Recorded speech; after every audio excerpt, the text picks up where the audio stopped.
A esta hora de la mañana, en los micrófonos de Huancavilca 830M, está el señor ingeniero Henry Kronfle, legislador por el Partido Social Cristiano. Ingeniero, gracias por estar con nosotros. Bienvenido. ¿Cómo está usted? Buenos días. Buenos días, muchas gracias por la invitación, Clever. Un saludo para usted y para toda la audiencia. Gracias a Dios, estoy muy bien. Qué buena cosa. No está molesto, ¿no? No, para nada. Para nada. Imagínese levantarse molesto, imagínese. Bueno, Te presentamos el nuevo Gracias a yogurt Dios por Tony la Digest. vida. qué Eso es lo bien. más importante.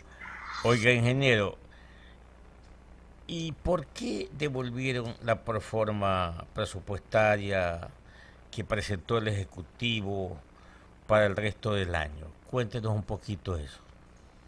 Bueno, porque tiene varias falencias. Acuérdense que el Ejecutivo tiene que presentar dos documentos, uno que es la proforma presupuestaria de este año, 2021, y otro que es la proforma presupuestaria cuatrianual, 2021-2024. Las dos tenían grandes falencias. Primero porque había una descoordinación o una falta de compatibilidad entre lo que se habla y lo que estaba plasmado en la misma. Por ejemplo, en la proforma del presupuesto general del Estado, para, para mandar esto, el presidente había hecho, si usted recuerda bien, un decreto de excepcionalidad en donde no se tenía que respetar por primera vez la regla macrofiscal. ¿Qué es esto? Que el ingreso permanente cubre el gasto permanente. Es decir, vamos a decirlo simple, los impuestos cubren los salarios. Acá se dijo, no, se puede utilizar el dinero, por ejemplo, del petróleo, el no permanente, para cubrir la salud, la educación y la justicia. Bueno, con ese decreto, ¿usted qué espera? Que la educación, la salud y la justicia tengan el presupuesto que se requiere en el marco de lo que es la asignación presupuestaria y de las deudas que se tienen con estos sectores.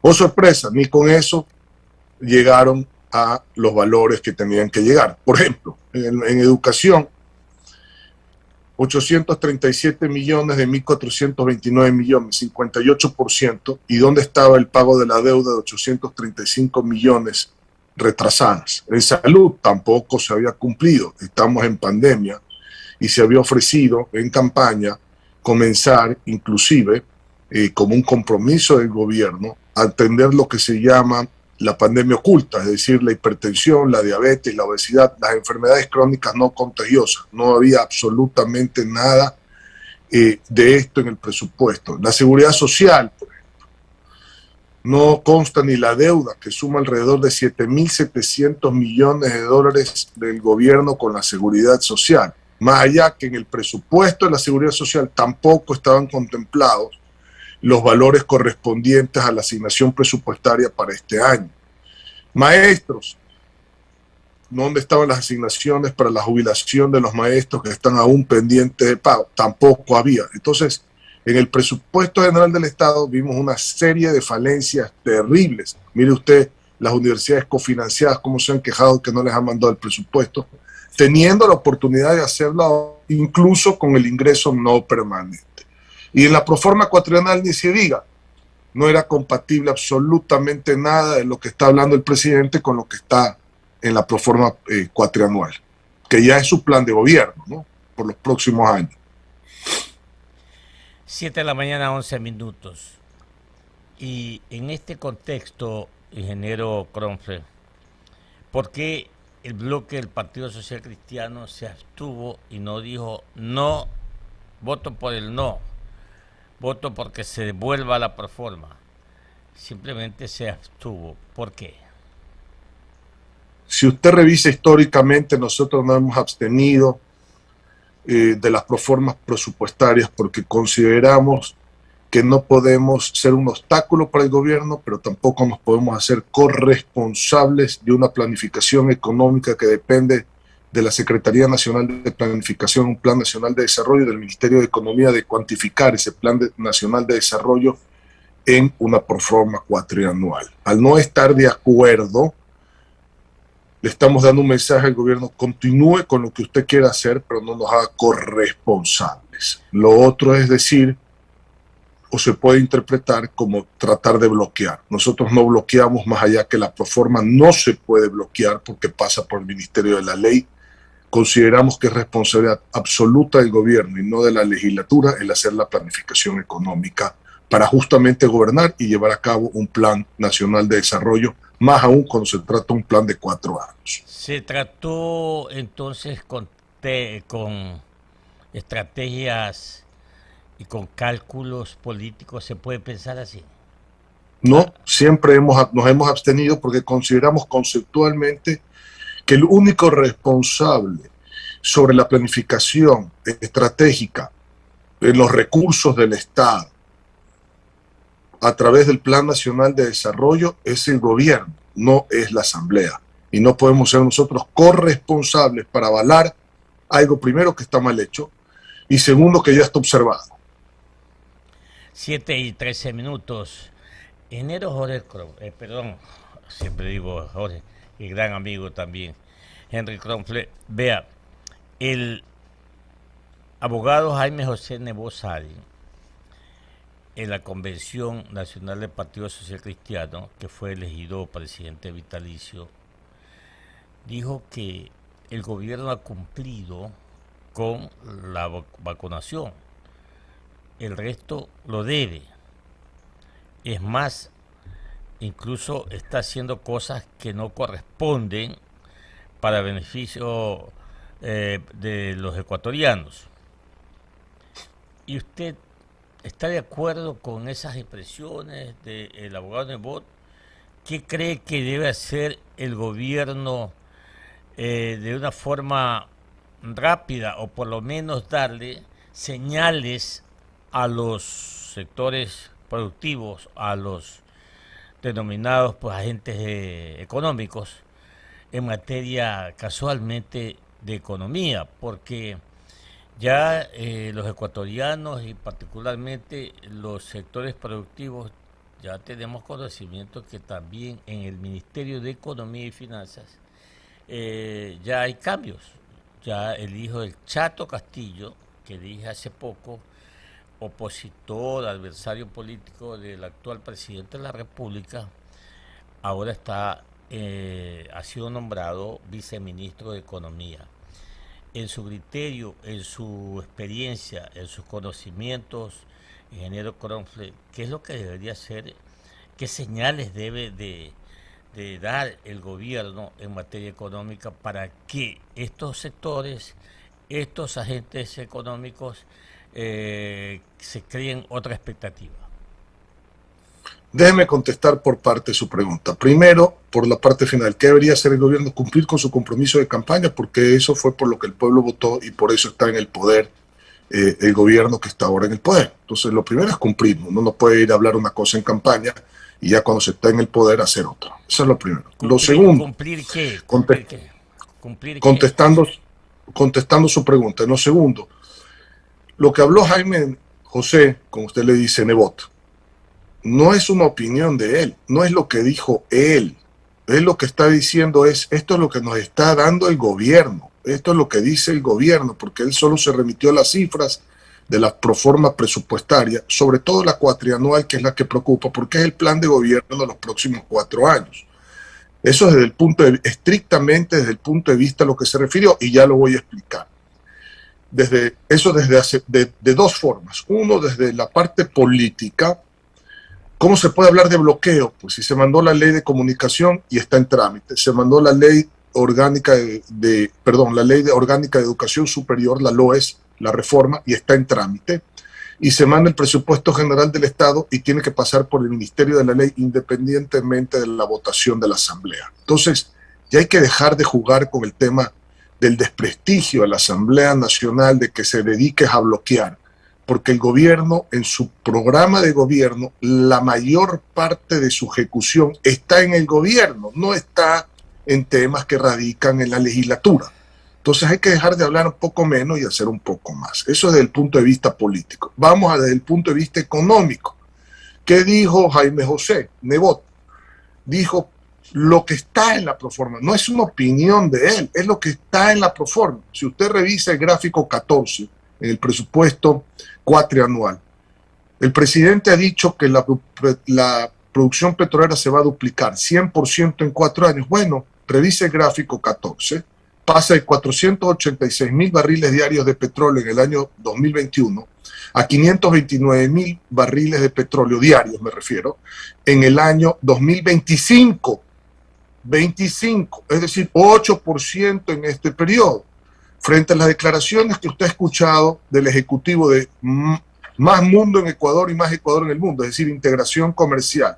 ¿Qué es lo que usted espera? Que las exportaciones y las importaciones en relación al Producto Interno Bruto crezcan. Pues es al revés. En el año 2021 se estima que las exportaciones son el 23.4%, las importaciones 21.6%. Bueno, cáigase para atrás, 2024, 21.5 y 19.6 respectivamente, es decir, una caída del 10% de las exportaciones con respecto al Producto Interno Bruto. Cuando se habla de austeridad en el gobierno, ¿qué es lo que usted espera? Que el gasto permanente, que incluye los sueldos y salarios, baje. Pues, ¿qué resulta en la proforma presupuestaria? Pasa de 15.885 millones en este año a 18.022 millones en el año 2025, es decir, sube 13%. Cuando se habla de bajar impuestos, ¿qué espera usted? Ver que la recaudación proporcional del IVA con respecto al crecimiento del Producto Interno Bruto, más allá de que hay un virtual estancamiento de la economía que proyecta el presupuesto general del Estado, porque recién en el año 2023 tendríamos una economía del tamaño de la economía del 2019, que además, dicho sea de paso, el 2019 tuvo un crecimiento cero.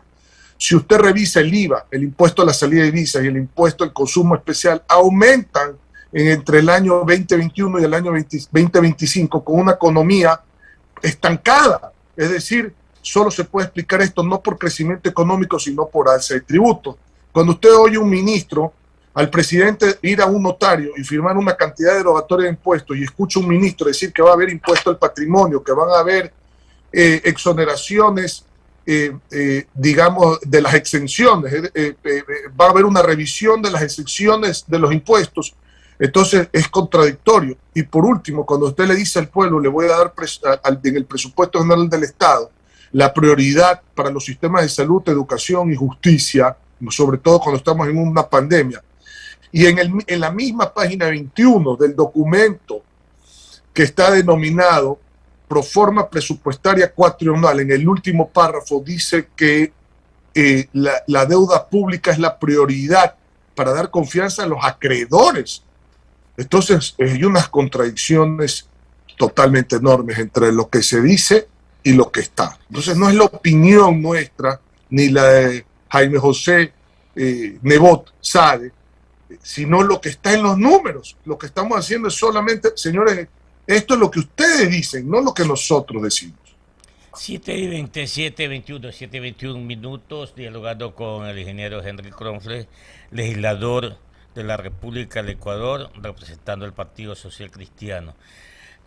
Aquí estuvo en los micrófonos de Huancavilca, 8:30 AM, en días pasados, el ministro de Energía, el ingeniero Juan Carlos Bermeo. Y créame lo que me hizo alegrar, porque dijo que en enero del 2022 el Ministerio de Energía esperaba aumentar en 40.000 barriles diarios la producción de petróleo.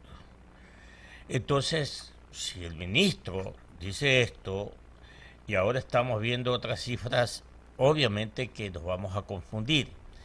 Por otro lado, dijo el ministro de Energía que este año, o en el transcurso de lo que falta del año, el gobierno está firmando contratos de exploración petroleras por $800 millones.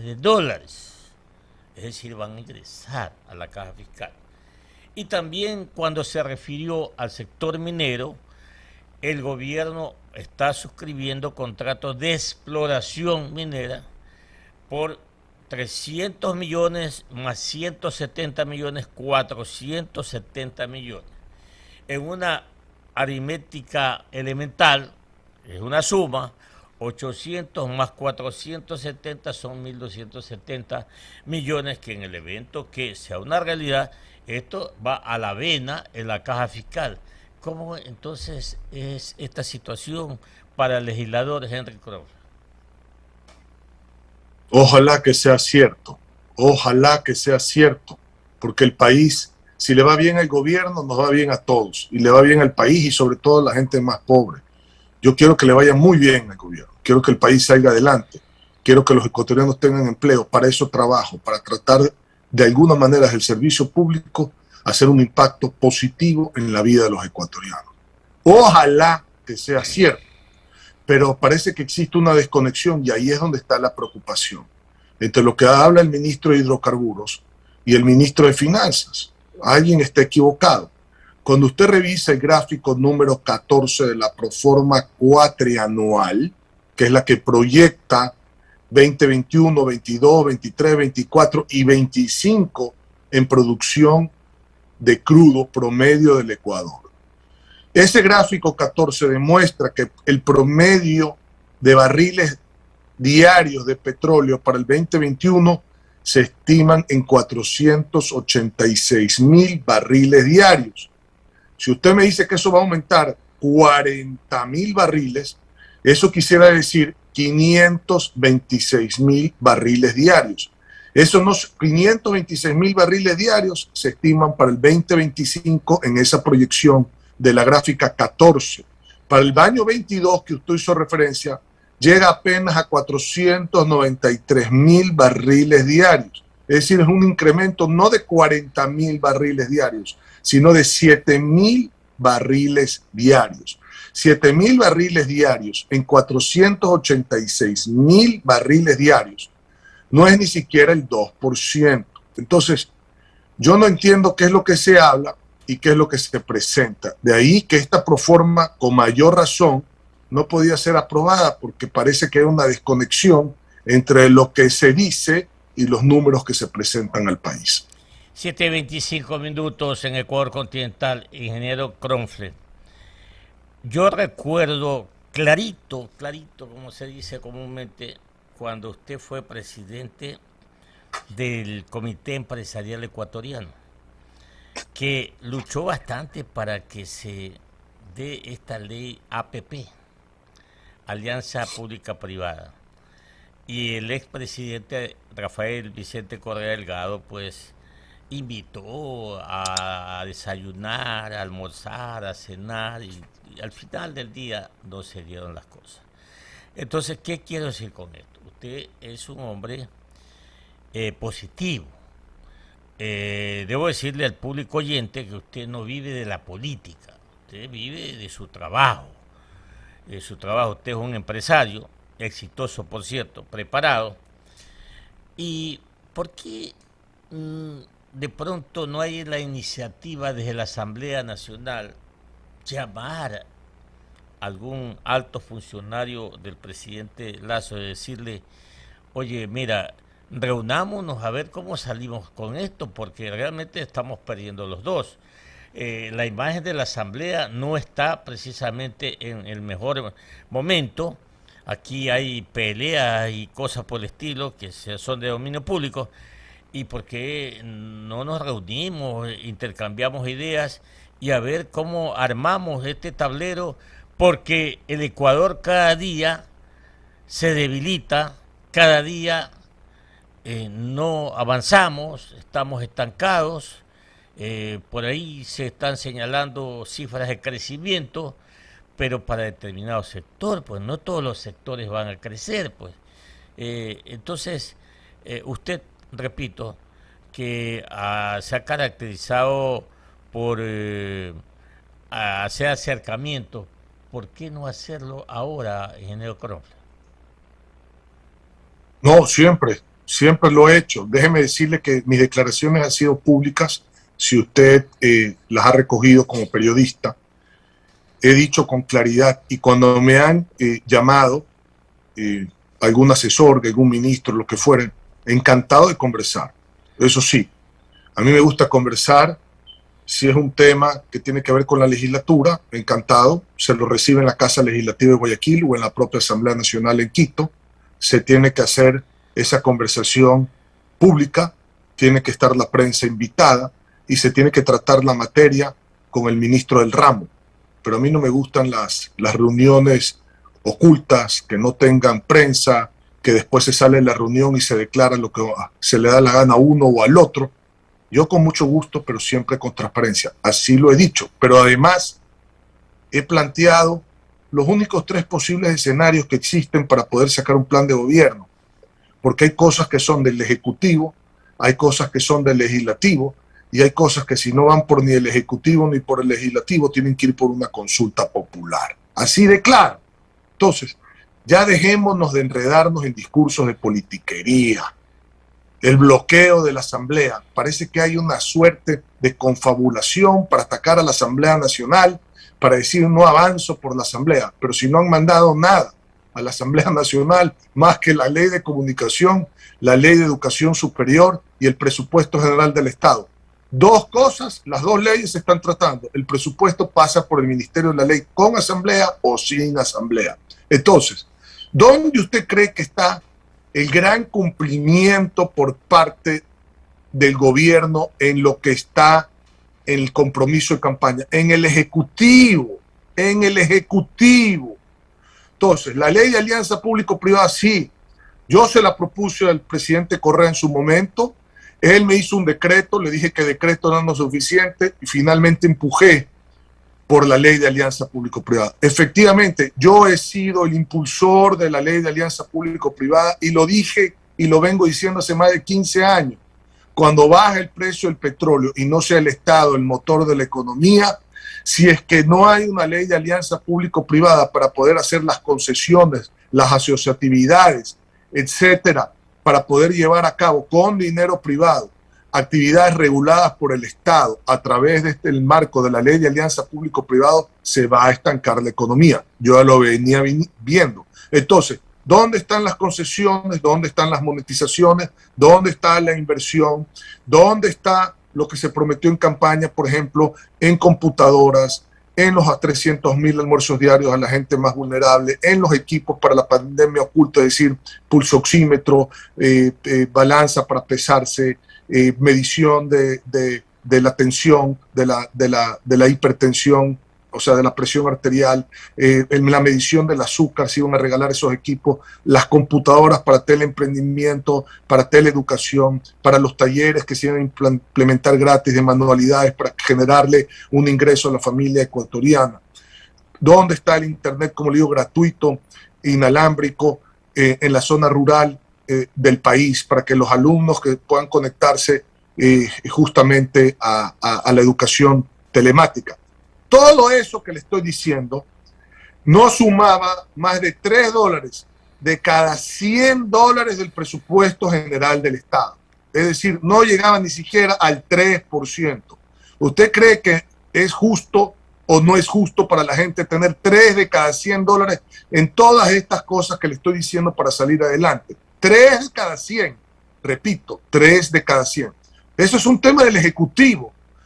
Que no se puede resolver esto en 120 días. Totalmente de acuerdo, señor. Nadie está pidiendo que sea Superman, nadie. Pero comience las licitaciones nacionales e internacionales. Diga cuál va a ser el plan para cumplir este compromiso de campaña que se hizo, que vale únicamente menos de $3 por cada $100 del presupuesto general del Estado. Consulta popular.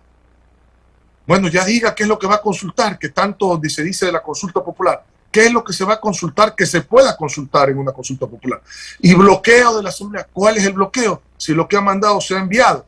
Que mañana mande una ley que tenga más impuestos y exacción a la gente para cumplir con, yo qué sé, con compromisos afuera. Yo no estoy diciendo que no se pague la deuda. Como empresario siempre me preocupo en pagar y gracias a Dios nunca en mi vida he fallado en pagar una deuda. Pero no costilla pues de votar a la gente, sino de estructurar esa deuda, ¿me entiendes?, de una manera que me permita el flujo entre el ingreso y el egreso de irla pagando en el tiempo. Entonces, hay que hablar menos y hacer más. Ese es mi criterio. Y en ese sentido, el gran volumen de las acciones para sacar al país adelante están en manos del Ejecutivo y, por último, de la consulta popular. es muy poco lo que está en manos del legislativo. 7:32. Dos preguntas puntuales para terminar este diálogo con usted, ingeniero Henry Kronfle. Usted es un hombre ético, al igual que quien le habla, y así debe ser.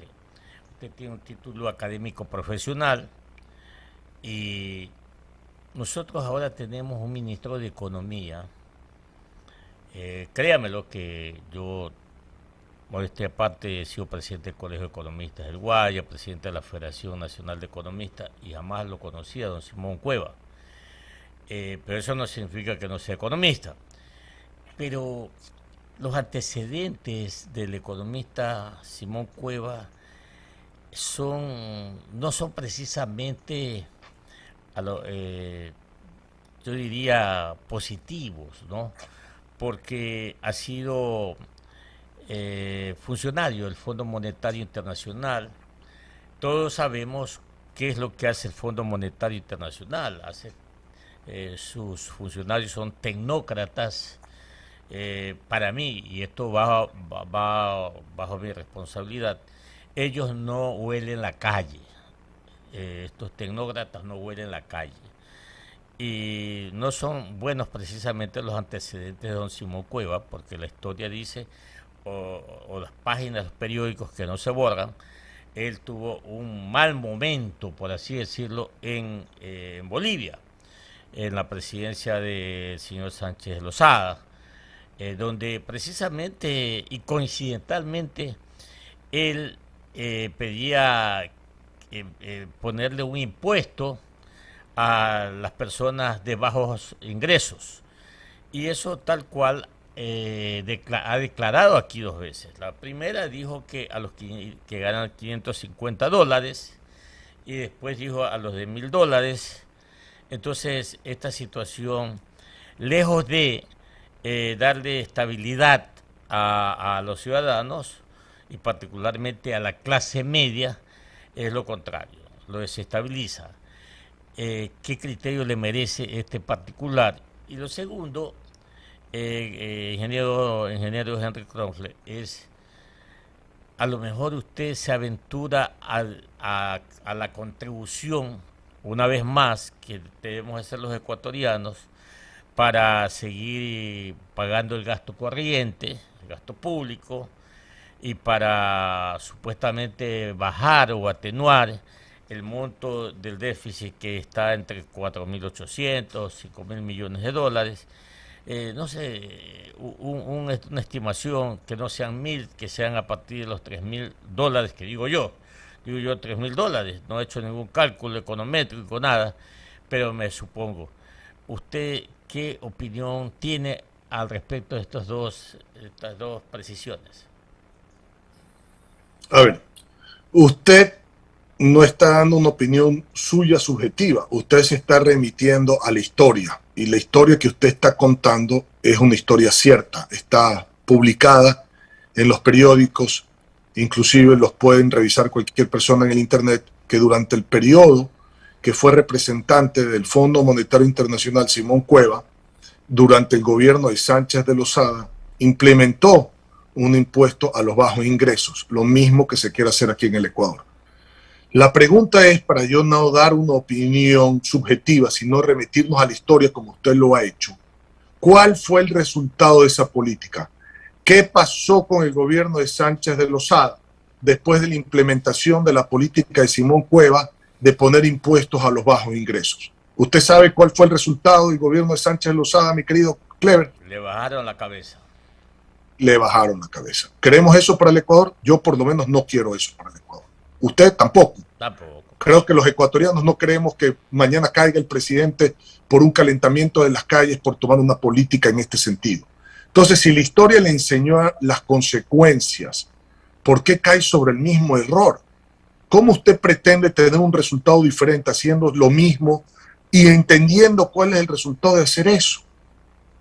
Entonces, es realmente insólito, y usted lo ha traído a colación, no yo, es realmente insólito escuchar a un ministro de Economía, representante anteriormente del Fondo Monetario Internacional, cuya política le cortó la cabeza al gobierno y al presidente de Bolivia, y en eso subió Carlos de Mesa, como usted sabe, volver a repetir esa política en el Ecuador, sabiendo cuál fue el resultado de la política en Bolivia.